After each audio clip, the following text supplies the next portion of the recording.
তো আমরা বাসা লক করে বেরিয়ে পড়লাম।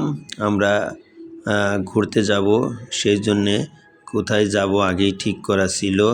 তারপরেও মাঝখানে যেয়ে আমরা ভাবলাম যে আসলে ওই যেখানে ঠিক করা ছিল সেখানে যাব কিনা, ভাবলাম না। আমরা হলো প্রথমে আমাদের আরেকজন গেস্ট আছে, তাকে আমরা সাথে নিয়ে যাব। তাই সেইভাবে আমরা রওনা হতে লাগলাম। আমরা বের হচ্ছি, সিঁড়ি দিয়ে নামছি। আমরা আমাদের ফ্যামিলির সবাই নামছে, আমি সহ।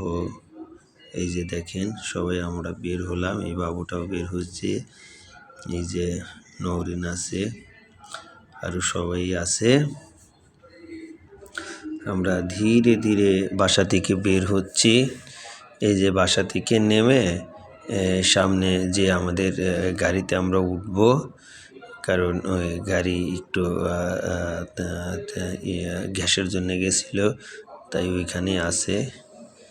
আমরা এই যে বের হলাম, আস্তে আস্তে যাচ্ছি, যে গাড়িতে উঠবো। রিফাত রাজা আছে সাথে, এই যে আছে ফারাজ রাজা আছে, নওরিন আছে। আমরা গাড়িতে উঠে অনেক দূর আসার পরে আমাদের গ্যাস ওইখান থেকে নিতে পারে নাই, তো তাই ভাবলো যে একটু গ্যাস নিয়ে নেবো। আমরা গাড়ি থেকে সবাই নামছি, নামার পরে একটু হাঁটাহাঁটি করলাম। হাঁটাহাঁটির সময় গ্যাস নিচ্ছে। আমরা এভাবে দেখতে লাগলাম চারপাশে, যেহেতু একটু দূরের রাস্তা আমরা যাব। এই বাবুটাকে নিয়ে আমি একটু হাঁটাহাঁটি করলাম।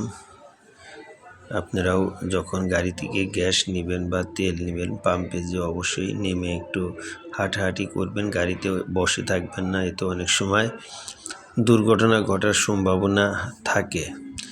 তাই ওই সময়টুকু আমরা এদিক ওদিক হাঁটাহাঁটি করে একটু পাটাকে শক্তিশালী করে নিলাম। এই যে এখানে আম্মু আছে সাথে, সবাই আমরা অপেক্ষা করতেছি যে কখন গ্যাস নেওয়া শেষ হবে। তার পাখে একটু বিশ্রাম নিতেছি। ভালোই লাগতেছে, কারণ ঘুরতে যাব, ঘোরার মজাটাই আলাদা, তাই অনেক ভাল লাগতেছে। আপনাদেরও কেমন লাগতেছে জানাবেন। আর অল্প কিছুক্ষণের মধ্যে আমাদের গ্যাস নেওয়া শেষ হবে। ধন্যবাদ।